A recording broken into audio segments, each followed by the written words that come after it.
The Indonesian Furniture and Craft Association, HIMKI, expects to boost furniture and wooden craft exports from $2.5 billion in 2018 to $2.9 billion this year through its annual 4-day International Furniture Expo.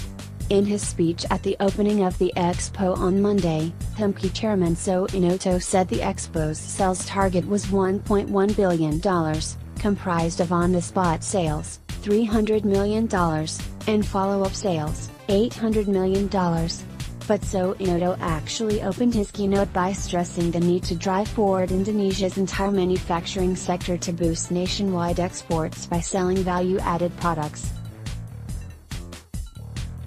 Indonesia is rich in natural resources, he said, but if you have kale, don't just sell kale, sell salad.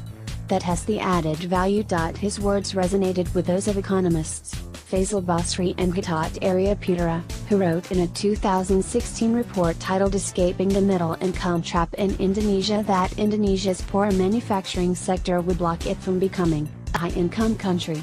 In fact, according to the report, Indonesia's chance of attaining high-income status is only 3% at current growth rates.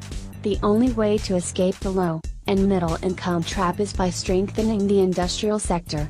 Thus the role of the national leadership, in this case the president, is vital, the report said. Responding to the pressing need for manufacturing growth, President Joko Widodo and the Industry Ministry launched last year the Making Indonesia 4.0 roadmap that emphasizes growth in 5 select industries: automotive, chemicals, electronics, textiles and food and beverage. The 5 industries, which exclude furniture, contributed at least 60% to national exports, employment and the manufacturing sector's contribution to gross domestic product. We will continue to focus on these 5 sectors this year, Industry Minister Erlangga Hartarto told the Jakarta Post on Monday. However, HIMKI Secretary General Abdul Sabar criticized the minister for not focusing enough on the furniture and crafts industry despite its strong competitive edge with rattan furniture, the base material of which is almost exclusively produced in Indonesia. He urged the government to, for example, provide the industry with subsidies for technology and market guarantees instead of direct financing. He also claimed the government-mandated Timber Legality Assurance System, SVLK, was hurting downstream competitiveness even though the SVLK was necessary for exports to the European Union and United Kingdom. Meanwhile, Adi Lukman, chairman of the Indonesian Food and Beverage Association, GABMI, expressed disappointment with his industry's performance. Food and beverage exports, which make up almost a quarter of annual exports, decreased 6.3% from $31.8 billion in 2017 to $29.90 billion in 2018, according to Industry Ministry data. There are actually a lot of smaller countries out there that could become our new export destinations, but we're hampered by their high tariffs, he said during an event last month. A case in point, he said, were certain African countries that charge tariffs of up to 30% on Indonesian products, and thus, the government should escalate efforts to reduce such barriers through trade agreements.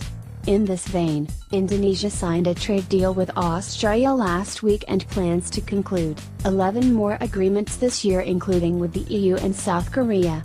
Ade Sudarjant, chairman of the Indonesian Textiles Association, API, said he looked forward to the ratification of the recently signed Indonesia-Australia trade deal, and expected it to increase textile exports to Australia. The deal will improve our competitiveness. In the future, Indonesia, instead of China, will dominate the Australian textile market, he said, as recently reported by media outlets.